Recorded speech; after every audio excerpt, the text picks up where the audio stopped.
Shalom sahabat Elevate, kita berjumpa kembali dalam channel Elevate saat ini. Kita memuji Tuhan, membesarkan nama Tuhan. Kita bersyukur buat Tuhan, buat hari ini, semua karena kebaikan Tuhan. Kita mau berdoa, kita membuka ibadah pagi hari ini. Tuhan, kami bersyukur buat pagi ini Bapa. Besar karya-Mu bagi hidup kami. Besar dan ajaib Tuhan kasih-Mu dalam hidup kami. Saat ini kami mau memuji Engkau Tuhan, kami memberikan yang terbaik. Lewat suara kami, lewat hati kami, lewat firman-Mu pagi hari ini Tuhan. Biar kami mau Engkau bentuk seturut dengan kehendak-Mu. Dalam nama-Mu Tuhan kami serahkan ibadah kami dari awal sampai dengan akhirnya. Haleluya, amin.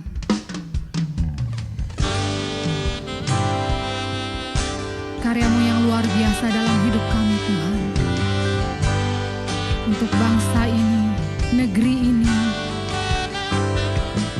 Engkau yang telah melayakkan kami sebagai anak-anak-Mu. Dan Engkau mengasihi bangsa ini Tuhan.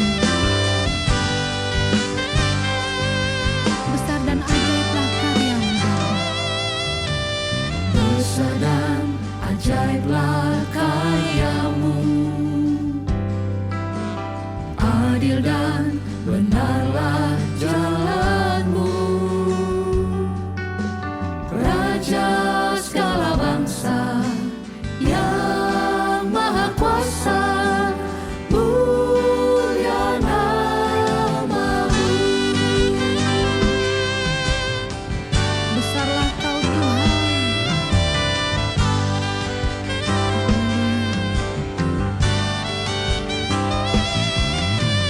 Besar dan ajaiblah karya-Mu. Adil dan benarlah jalan-Mu. Raja segala bangsa yang maha kuasa, mulia nama-Mu. Layaklah segala bangsa Kami mau sujud kepada-Mu sujud kepadamu, karena Engkau Allah yang kudus. sebab Kau Allah yang kudus, layak disembah. Layaklah segala bangsa sujud kepadamu, sebab Kau Allah yang kudus, Engkau layak kami sembah Tuhan. layak disembah.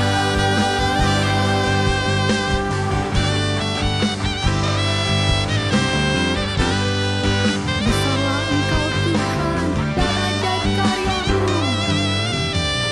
Besar dan ajaiblah karya-Mu. Adil dan benarlah jalan-Mu. Raja segala bangsa yang maha kuasa, Mulia nama-Mu. mulia nama-Mu. Layaklah segala bangsa. Layaklah segala bangsa sujud kepadamu,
Raja mulia dan Allah pemenang. Amin. Haleluya.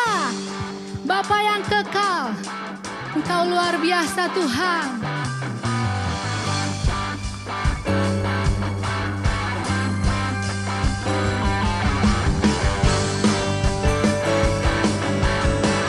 Ya segala ciptaanmu menyembah Engkau Tuhan. Sujud di hadapan-Mu. Kita mau katakan Raja mulia. Raja mulia, Allah pemenang. Allah pemenang, Bapa yang kekal, berkuasa selamanya. Segala ciptaan, Segala ciptaan kami mau sujud menyembah Engkau. sujud menyembah bagi yang mulia, berkuasa selamanya. Katakan Kaulah Tuhan, Kaulah Tuhan, Kaulah Raja, surga bumi menyembah, sorak-sorai kemenangan bagi Raja mulia, kemuliaan bagi Allah yang berkuasa selamanya. Engkaulah Raja,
Puji Tuhan. Haleluya. Shalom, saudaraku, sahabat Elevate yang dikasihi Tuhan. Kita akan mendengarkan firman Tuhan. Mari kita tunduk kepala dan kita berdoa. Bapa di dalam surga, Engkau Allah yang baik. Engkau memberikan kami kembali kesempatan pada hari ini untuk mendengarkan firman-Mu. Bapa, biarlah Engkau pakai hamba-Mu untuk menyampaikan kebenaran-Mu yang memberkati semua yang mengikuti acara ini, ibadah ini dari tempat mereka masing-masing ya Tuhan. Urapi hamba-Mu dan biarlah Roh Kudus Engkau terangi akal budi kami supaya kami boleh mengerti apa kehendak-Mu dan kami dapat melakukannya. Kami mau sambut firman-Mu di dalam satu nama Tuhan kami, Yesus Kristus. Amin. Saudara-saudariku, sahabat Elevate yang dikasihi Tuhan. Kita tahu bahwa pada tahun 2045 negara Indonesia akan berusia 100 tahun. Dan pemerintah kita bervisi untuk mewujudkan Indonesia menjadi ekonomi terbesar dan pendapatan per kapita terbesar kelima di dunia pada tahun tersebut. Dan itu disebut Indonesia Emas. Di waktu itu, yang menjadi pemimpin dalam dunia pemerintahan dan bisnis sebagian besar adalah mereka yang disebut generasi Z atau Gen Z atau Zoomers yang lahir pada tahun 1997 sampai 2012. Mereka adalah orang-orang yang sudah menggunakan teknologi digital sejak kecil. Melanjutkan generasi milenial. Bukan kolonial ya, kalau generasi kolonial itu masih akrab dengan dunia sebelum internet. Tetapi saudara, sekalipun Gen Z adalah pemimpin masa depan di era Indonesia Emas, saat ini mereka jauh lebih rentan terkena gangguan mental dibandingkan dengan generasi milenial, generasi Z, lalu juga baby boomers yang disebut kolonial gitu ya. Salah satunya karena penggunaan sosmed yang berlebihan, intensif bagi mereka. Sehingga berpengaruh terhadap kesehatan mental mereka. Saudara, gangguan mental memang harus ditangani oleh para profesional. Tapi masalah kegelisahan dan kecemasan itu bisa dialami oleh siapa saja.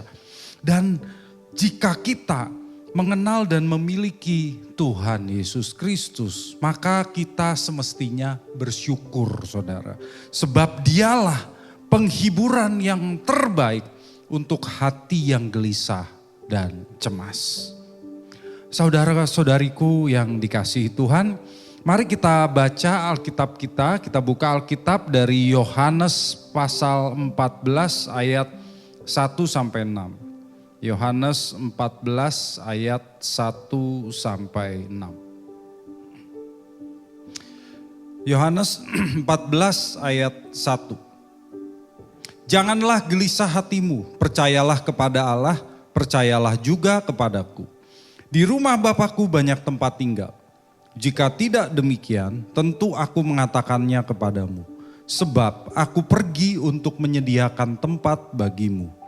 Apabila aku telah pergi dan menyediakan tempat bagimu, aku akan datang kembali dan membawa kamu ke tempatku supaya di tempat aku berada, kamu pun berada. Kemana aku pergi, kamu tahu jalannya. Kata Thomas kepadanya, Tuhan, kami tidak tahu kemana Engkau pergi, jadi bagaimana kami tahu jalannya? Kata Yesus kepadanya, Akulah jalan, kebenaran, dan hidup. Tidak seorang pun datang kepada Bapa kalau tidak melalui aku. Saudara-saudariku, sahabat Elevate yang dikasihi Tuhan, saya sering mengkhotbahkan perikop ini pada ibadah penghiburan. Ini karena saya percaya bahwa tidak ada penghiburan yang lebih besar dibandingkan pengharapan yang sejati kepada Kristus. Sebab dialah satu-satunya jalan, kebenaran, dan hidup. Kita masih dalam seri I Am, Akulah, sampai pada pernyataan ke-6 dari Tuhan Yesus mengenai siapa dirinya dan apa tujuannya datang ke dunia ini. Nah, untuk bisa memahami maksud Tuhan Yesus yang benar, kita harus mengerti dalam keadaan apa Tuhan Yesus menyampaikan pernyataan ini. Nah, percakapan yang dilakukan oleh Yesus dan murid-muridnya ini terjadi di perjamuan malam terakhir. Sebelum keesokan harinya Yesus disalibkan. Sebelumnya yang terjadi adalah Yesus mencuci kaki murid-muridnya. Kemudian membisiki Yohanes bahwa Yudas Iskariot yang pergi meninggalkan mereka adalah orang yang akan mengkhianati dia. Dan Yesus juga memperingatkan Petrus bahwa dia akan menyangkal Yesus 3 kali. Kemudian Yesus memberitahu para murid bahwa dia akan pergi meninggalkan mereka dan mereka tidak bisa ikut dengannya. Ini tentu sesuatu yang menyusahkan hati para murid. Betapa tidak. Dulu mereka yang punya pekerjaan, mereka punya keluarga, telah dipanggil oleh sang rabi, leh acharai, ikutlah aku. Mereka langsung tanpa pikir panjang meninggalkan segalanya dan mengikut Yesus. Karena percaya bahwa dialah Mesias yang dijanjikan itu, serta berharap kemuliaan sang Mesias itu segera dinyatakan. Lalu perjalanan hidup mereka bersama Yesus terus berjalan. Dan beberapa hari sebelumnya mereka sangat gembira saat Yesus masuk ke Yerusalem naik keledai. Dan semua orang mengeluh-elukan Yesus. Hosana, Hosana. Nah, ini menjadi tanda bahwa apa yang mereka lakukan benar menurut mereka. Wah, sebentar lagi kerajaan mesianik ini akan jadi kenyataan. Tetapi mengapa bukannya kejayaan yang terjadi? Malah sebaliknya. Sekarang Yesus berkata bahwa dia akan pergi meninggalkan mereka. Dan nadanya kok seperti Yesus mau mati, saudara. Tentu ini sangat mengganggu. Dan Yesus sendiri tahu bahwa sebentar lagi Yudas akan datang bersama dengan tentara Romawi dan para anak buah imam, membawa obor, membawa pedang, membawa pentung untuk menangkap Yesus. Dan sesudah itu Yesus akan diadili, disiksa dan disalibkan. Ini pasti merupakan sesuatu yang sangat berat bagi para murid. Satu hal lagi yang menyakitkan saudara-saudari yang dikasihi Tuhan. Setelah kematian Yesus, hari berikutnya adalah hari apa? Hari Sabat. Saya ingin memberitahu saudara suatu rahasia yang tidak banyak diketahui oleh orang Kristen. Di hari Sabat, orang Yahudi dilarang berduka cita. Mereka harus merayakan Sabat dengan gembira. Makan makanan yang lebih mewah dibandingkan hari-hari biasa. Mereka harus pakai pakaian yang lebih bagus. Mereka tidak boleh meratapi orang yang meninggal. Tidakkah ini mengganggu kesehatan mental mereka? Para murid baru ditinggal oleh rabi yang mereka kasihi. Rabi yang sebelumnya mereka yakini sebagai Mesias. Yaitu yang harusnya menjadi raja besar. Dan kematiannya juga gak normal, saudara. Ya, dia disiksa habis-habisan lalu dihukum mati dengan cara yang paling biadab, yaitu salib. Dia juga dikubur buru-buru karena hari Sabat akan mulai. Lalu begitu matahari terbenam dan Sabat dimulai, mereka langsung berubah. Mereka tidak boleh bersedih hati, mereka tidak boleh menangis, dan mereka harus senyum dan bermuka gembira.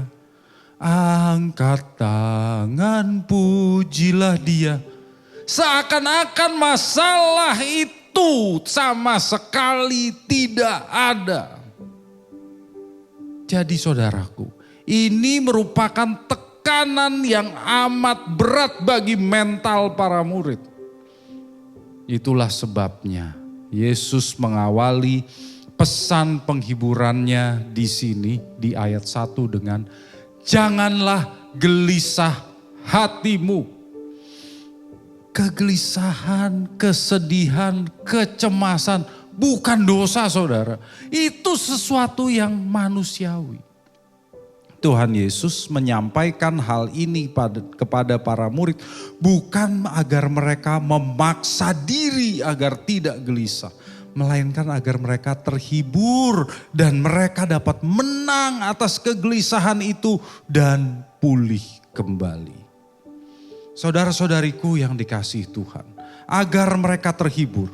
Pertama-tama Tuhan Yesus berkata agar mereka percaya kepada Bapa dan kepada Yesus. Agar mereka percaya kepada Bapa dan kepada Yesus. Kita tahu bahwa percaya di sini bukan hanya sekadar pengakuan akali, melainkan berserah atau memercayakan diri. Dengan berkata seperti ini, Yesus jelas menyejajarkan dirinya dengan Allah Bapa, saudara. Di zaman itu tidak ada orang yang berani mengatakan, percayakan dirimu kepada Allah dan juga kepada aku, tanpa dituduh menghujat Allah, saudara. Tentu kalau para murid ingat bahwa Yesus pernah mengatakan bahwa Dia dan Bapa adalah satu dan mereka percaya. Jadi para murid tahu itu bukan penghujatan. Dan kita juga tahu bahwa Yohanes mengawali Injilnya di Yohanes 1 dengan mengatakan bahwa Yesus adalah Sang Firman. Dia adalah Logos yang menjadi manusia. Dan Bapa menciptakan segala sesuatu melalui Dia, Firman Allah yang berkuasa. Kalau demikian, jelaslah kita dapat mempercayakan diri kita kepadanya. Amin. Jadi kita dapat menang atas kegelisahan dalam hidup ini apabila kita percaya bahwa Yesus adalah sungguh-sungguh siapa yang diklaimnya. Apabila kita percaya bahwa Dialah Sang Logos, Anak Allah, roti kehidupan, terang dunia, gembala yang baik dan seterusnya. Baru kita dapat menang atas kegelisahan, atas kecemasan itu. Tapi jika saudara berkata, masa sih begitu Pak? Nah, jelas saja. Itulah sebabnya hidup saudara penuh kecemasan dan kegelisahan. Karena pengharapan di dalam Alkitab itu erat kaitannya dengan iman. Pengharapan bukan pikiran optimis. Seperti saya berharap capres pilihan saya akan menang gitu ya. Itu kan belum tentu terjadi saudara. Masih ada faktor yang bisa membuatnya kalah. Tapi pengharapan Alkitabiah adalah sesuatu yang kita yakini akan terjadi tapi belum terjadi. Itu pengharapan yang Alkitabiah. Artinya kita percaya bahwa apa yang dijanjikan oleh Yesus itu benar dan pasti terjadi. Karena kita percaya siapa Dia sekalipun kita belum melihatnya. Ini terkait dengan apa yang dijanjikan oleh Yesus di ayat 2 dan 3 saudaraku. Yaitu Tuhan Yesus berjanji bahwa di rumah Bapa, yaitu di surga, ada tempat yang tersedia bagi semua orang yang percaya kepadanya. Bagi para murid yang mendengarkan Yesus, mereka mengerti bahwa gambarannya itu seperti seorang bapak kepala keluarga yang membangunkan tempat tinggal bagi anak-anaknya yang sudah dewasa dan sudah berkeluarga. Itu biasa dulu di tempat itu. Sehingga bapak tersebut dan anak-anaknya tinggal di satu kompleks yang sama. Nah, saudara, kalau Yesus berkata bahwa Dia menyediakan tempat bagi orang percaya di rumah Bapa, kita harus mengerti bahwa itu adalah tempat tinggal permanen bagi kita. Artinya kalau kita pulang ke sana, kita pulang ke rumah kita. Kita sudah berkewarganegaraan di sana. Kita sudah pegang paspor kerajaan surga, saudara. Jadi kita itu tidak pergi ke negeri asing yang bukan tempat tinggal kita. Di sana kita tahu, kita punya seorang Bapa yang mengasihi kita. Kita punya Tuhan Yesus sebagai anak Bapa yang sulung di antara banyak saudara. Dan kita punya saudara-saudari seiman kita yang berasal dari berbagai bangsa, berbagai bahasa, dan semua saling mengasihi. Itu indah, saudara. Tuhan Yesus sekarang sedang ada di tempat itu untuk menyiapkannya bagi kita. Di satu saat nanti Dia akan datang kembali dan Dia akan membawa kita ke tempat itu agar kita bersama dengan Dia selama-lamanya. Ini harus menjadi penghiburan bagi kita. Seperti Paulus sering mengatakan begitu. Contohnya di 1 Tesalonika 4 ayat 18. Saudara-saudariku yang terkasih dalam Tuhan, dengan memiliki pengharapan tentang tempat kekal yang disediakan oleh Tuhan Yesus bagi kita, maka kita pasti akan menang terhadap kegelisahan yang melanda hati kita. Segala kesulitan yang melanda hati kita. Karena kita percaya, kita tahu bahwa kita itu hanya pendatang di dunia ini. Dunia ini bukan tempat tinggal kita selama-lamanya. Suatu saat kita akan pulang ke rumah Bapa. Kita akan bertemu dengan Tuhan Yesus. Kita akan berjumpa kembali dengan mereka, orang-orang yang kita kasihi yang telah pulang meninggalkan kita terlebih dahulu. Dan juga semua saudara-saudari orang percaya. Jadi penderitaan, kesulitan di dunia ini tidak berlangsung selama-lamanya. Tapi hubungan yang harmonis dengan Tuhan dan saudara seiman kita akan berlangsung selama-lamanya. Amin. Di ayat 4 saudara, Tuhan Yesus menantang para murid apakah mereka tahu jalan ke rumah Bapa itu. Karena selama 3,5 tahun mereka menjadi murid Yesus, seharusnya mereka mengerti apa yang dimaksudkan oleh Tuhan Yesus. Tapi Thomas berterus terang bahwa para murid tidak tahu kemana Yesus akan pergi. Jadi bagaimana mereka tahu jalan ke sana? Murid-murid berpikir mungkin Yesus mau mengasingkan diri ke tempat terpencil atau mungkin mau ke luar negeri. Jadi mereka nggak tahu atau juga mungkin ada kecurigaan bahwa yang dimaksud Yesus adalah Dia akan segera mati. Jadi maksud Yesus sebetulnya apa? Maka kita sampai ke pernyataan Tuhan Yesus yang luar biasa. Kita kembali baca Yohanes 14 ayat 6. Yohanes 14 ayat 6. Kata Yesus kepadanya, "Akulah jalan, kebenaran, dan hidup. Tidak seorang pun datang kepada Bapa kalau tidak melalui aku." Saudara-saudariku, sahabat Elevate yang dikasihi Tuhan. Pernyataan ini penting. Pertama kita lihat bahwa Tuhan Yesus berkata, "Akulah jalan." Kalau kita saat ini mau menuju ke suatu tempat, apa yang kita lakukan? Kita ambil HP, kita buka aplikasi GPS kita, lalu kita masukkan alamatnya. Kita lihat ya, jalan-jalan yang harus kita lalui dan berapa lama perkiraan kita sampai di tempat itu. Dengan teknologi AI, Artificial Intelligence, aplikasi juga akan merekomendasikan jalan terbaik, jalan tercepat untuk bisa sampai ke tujuan. Betul?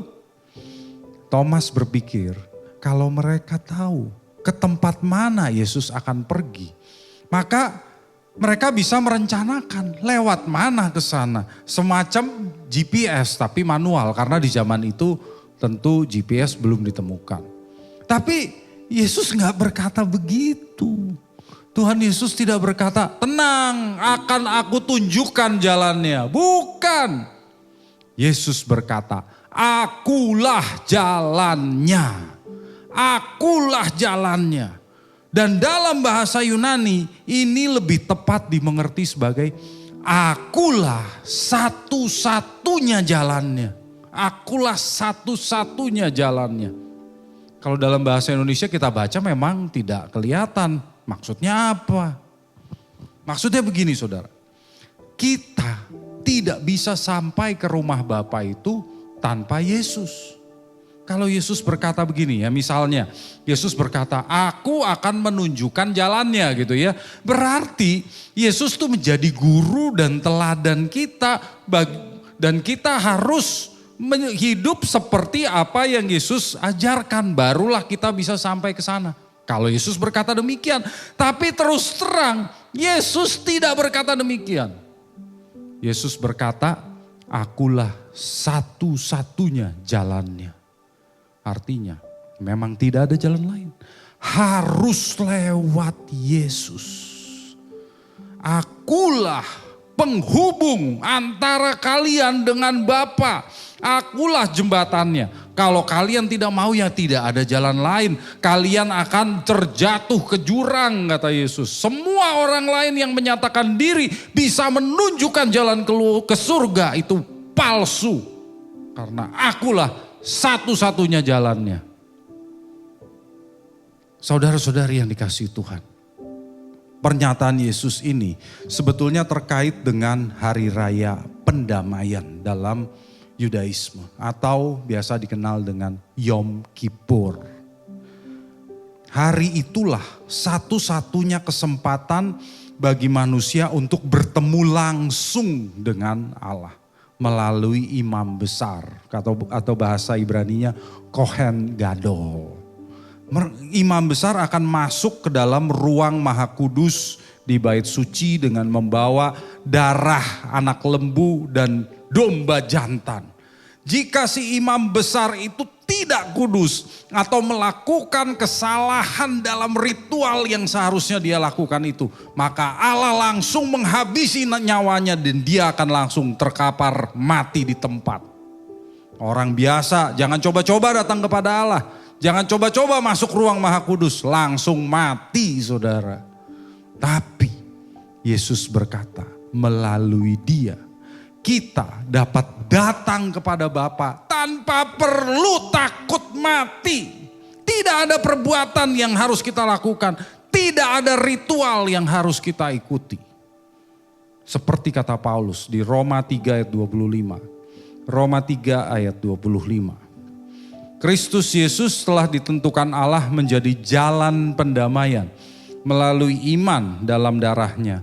Hal ini dibuatnya untuk menunjukkan kebenarannya karena ia telah membiarkan dosa-dosa yang telah terjadi dahulu pada masa kesabarannya. Jadi saudara yang dikasihi Tuhan, Yesus menjadi jalan pendamaian bagi kita untuk datang kepada Bapa dengan cara menjadi imam besar yang membawa darahnya sendiri. Bukan darah domba, bukan darah lembu. Untuk memperoleh jalan itu caranya hanya satu. Beriman, percaya. Yang kedua, Tuhan Yesus menyatakan, akulah kebenaran. Yesus bukan hanya jalan, dia kebenaran. Saudaraku yang dikasihi Tuhan. Saat Yesus ditangkap keesokan harinya, dia dibawa ke gubernur provinsi Yudea di bawah kekaisaran Romawi, yaitu Pontius Pilatus. Orang-orang Yahudi di depan Pilatus menuduh Yesus telah menghujat Allah, atau dalam bahasa hari ini penistaan agama. Dan juga mereka menuduh Yesus mengklaim dirinya sebagai raja. Tapi waktu Pilatus memeriksa Yesus, dia tidak mendapati kesalahan apapun yang pantas dihukum mati. Jadi Pilatus hanya kepo, dia ingin tahu Mengapa orang kampung dari Galilea ini bisa mengklaim dirinya raja? Kita lihat Yohanes 18 ayat 37 dan 38a. Yohanes 18 ayat 37 dan 38a. Lalu kata Pilatus kepadanya, "Jadi engkau adalah raja?" Jawab Yesus, "Engkau mengatakan bahwa aku adalah raja.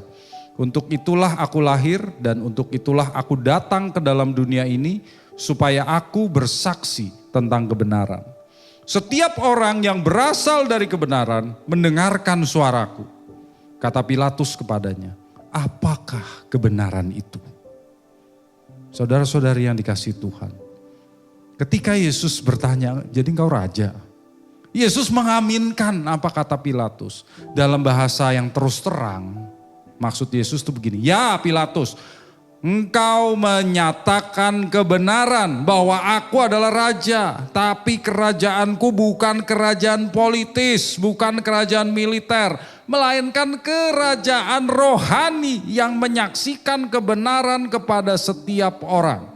Setiap orang yang berasal dari kebenaran, yaitu yang menerima kebenaran itu dan berada di pihak kebenaran, mendengar suaraku dan melakukannya." Itu maksud Yesus. Ini terkait dengan apa yang dinyatakan oleh Yesus di Yohanes 14 ayat 6 yang kita bahas ini. Yesus bersaksi tentang kebenaran karena dialah sang kebenaran itu sendiri. Maka Pilatus pun merespons dengan mengajukan pertanyaan yang ditanyakan oleh manusia selama berabad-abad. Apakah kebenaran itu? What is truth? Tidak ada orang yang bisa mengetahui kebenaran ilahi yang sejati tanpa Yesus. Karena hanya Yesuslah pernyataan Allah yang benar. Yesus menjawab pertanyaan Pilatus itu sebetulnya di Yohanes 14 ayat 6 ini. Akulah kebenaran itu. Akulah satu-satunya kebenaran. Di dalam Yesus tidak ada kesalahan, tidak ada kepalsuan, tidak ada kesesatan. Tentu saudara mengikuti khotbah ini karena saudara ingin mengetahui kebenaran. Ya, saudara bisa mengetahui kebenaran. Saya sekarang juga mengajarkan kebenaran kepada saudara. Tapi saudara dan saya tidak bisa mengklaim sebagai kebenaran. Saudara dan saya tidak bisa mengklaim sebagai yang paling benar. Karena kita masih bisa salah, betul enggak? Bahkan kita terlalu banyak melakukan kesalahan di sepanjang hidup kita.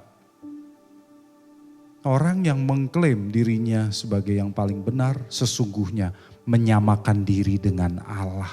Karena hanya Allah yang sepenuhnya benar. Dengan menyatakan diri sebagai kebenaran, Yesus mengklaim dirinya Allah. Dan kebenaran itu eksklusif. Artinya kalau ada orang lain yang mengklaim dirinya sebagai yang paling benar, dia pasti tidak benar, dia pasti penipu dan dia pasti tidak berasal dari Allah. Itu klaim Yesus yang kedua. Dan klaim Yesus yang ketiga, Yesus berkata, "Akulah hidup." Akulah hidup. Hidup di sini bukan kata kerja, saudara, melainkan kata benda atau kehidupan. Yesus tidak berkata, "Aku akan mengajar kamu bagaimana caranya memiliki hidup." Tidak, sekali lagi tidak. Yesus berkata, "Akulah hidup itu sendiri." Kalau Yesus berkata, dia mengajar bagaimana memiliki hidup, maka kita bisa memiliki hidup dengan mengikuti ajaran dan teladan hidup Yesus. Tapi Yesus tidak berkata demikian. Yesus berkata, "Akulah hidup itu sendiri." Ini sesuai dengan klaimnya sebelumnya di Yohanes 5 ayat 26. Yohanes 5 ayat 26. "Sebab sama seperti Bapa mempunyai hidup dalam dirinya sendiri, demikian juga diberikannya anak mempunyai hidup dalam dirinya sendiri." Saudaraku, di sini Yesus menyatakan diri sama seperti Bapa yang mempunyai hidup. Yesus tidak diberi hidup. Yesus tidak diembusi nafas hidup oleh Bapa. Sama seperti Bapa, Yesus itu sumber hidup, saudara. Dialah pemberi hidup kepada makhluk-makhluk. Itu artinya Bapa dan Yesus sama-sama Allah yang hidup. Dan mereka adalah satu Allah, tetapi pribadi yang berbeda. Tetapi Pak, kalau kita udah percaya kepada Yesus sebagai Sang Hidup, mengapa kita masih mengalami berbagai pergumulan, berbagai kesusahan, berbagai kesakitan dalam hidup kita?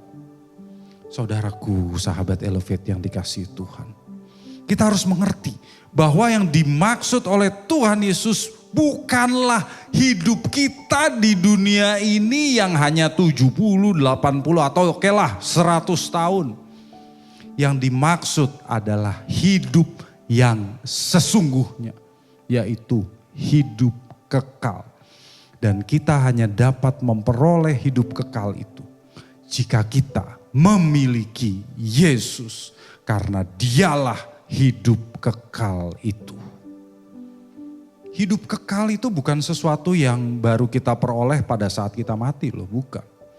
Jika kita percaya kepada Tuhan Yesus, maka sekarang pun kita sudah memiliki hidup kekal itu. Dan jika kita menyadarinya, maka kita tidak akan lagi mengejar hal-hal yang sementara di dunia ini. Tapi kita akan dengan sekuat tenaga mengejar hal-hal yang berdampak kekal. Baik bagi diri kita sendiri maupun bagi orang lain. Saudara-saudariku yang dikasihi Tuhan, kita membutuhkan jalan kebenaran dan hidup itu untuk bisa datang kepada Bapa. Untuk datang kepada Bapa di rumah kekal kita kelak. Dan juga untuk datang kepada Bapa sekarang. Akses kita untuk menghampiri Bapa yang baik itu hanya ada di dalam diri Yesus. Saudara-saudari yang dikasihi Tuhan, sebagaimana pernyataan Yesus ini menjadi penghiburan bagi para murid, ini juga harus menjadi penghiburan bagi kita. Pada saat kita menghadapi kegelisahan, kecemasan, ya hal-hal yang membuat kita stres, membuat kita sedih, menekan diri kita. Melalui Tuhan kita, Yesus Kristus, Sang Jalan satu-satunya, kita memperoleh akses untuk membawa segala kesusahan itu yang menekan kita, yang membuat hati kita gelisah. Kita boleh bawa itu semua ke bawah kaki Bapa yang empunya alam semesta ini. Kita juga akan terhibur, saudara. Karena kita tahu hal ini adalah pasti. Karena Yesus Sang kebenaran sendiri yang menyatakannya kepada kita. Kalau Dia Sang kebenaran, tentu Dia bisa dipercaya. Dan dalam dirinya kita tahu bahwa kita memiliki hidup yang kekal. Amin. Hidup yang kekal, hidup yang berkualitas dan membuat kita berarti. Tidak seperti hidup yang fana di dunia ini. Kita boleh mati di dunia yang fana ini, tetapi kita tidak akan mengalami kematian yang kedua, saudara. Saudara-saudari yang dikasihi Tuhan, kita tahu kalau kita bersama Kristus, kita ada di pihak yang benar, yaitu di pihak Allah. Pertanyaannya, apakah kita sungguh-sungguh sudah percaya kepada Yesus? Percaya kepada Yesus sama seperti percaya kepada Bapa. Percaya bahwa Dialah satu-satunya jalan, kebenaran, dan hidup. Percaya, jika kita sungguh-sungguh percaya, maka kita pun akan terhibur. Kita tidak akan gelisah lagi, kita tidak akan cemas lagi. Karena masalah apapun dalam hidup ini tidak bisa memisahkan kita dari kasih-Nya.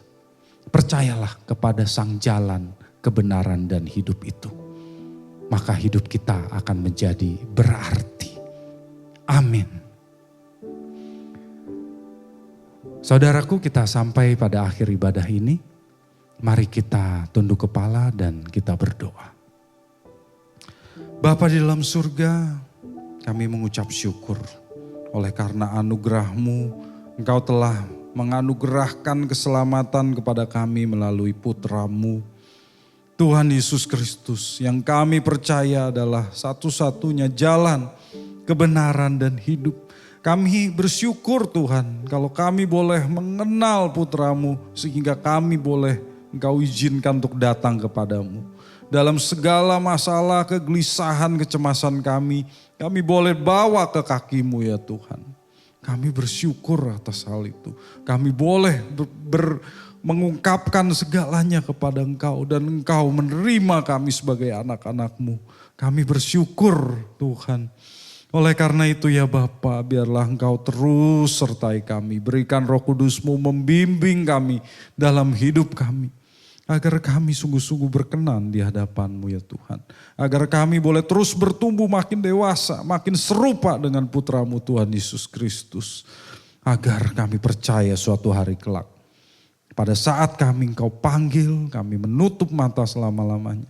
Kami akan berjumpa dengan Putra-Mu Tuhan Yesus Kristus.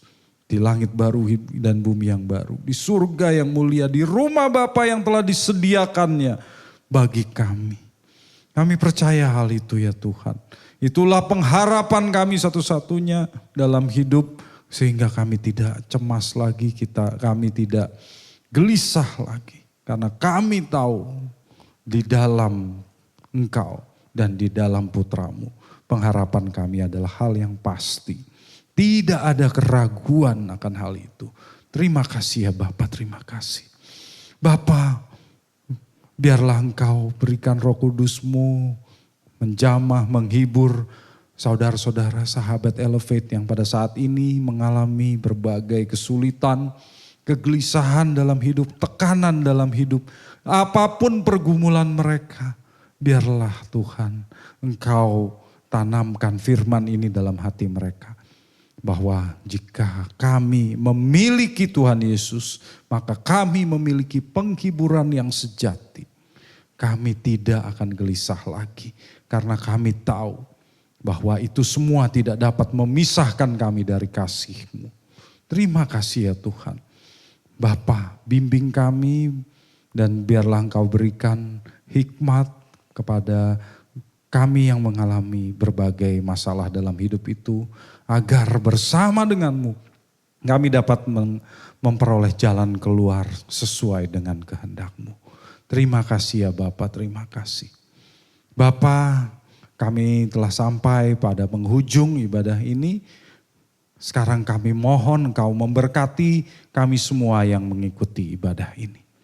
Saudara-saudariku, sahabat Elevate yang dikasihi Tuhan, arahkanlah hatimu kepada Tuhan dan angkatlah kedua tanganmu untuk menerima berkat dari Tuhan.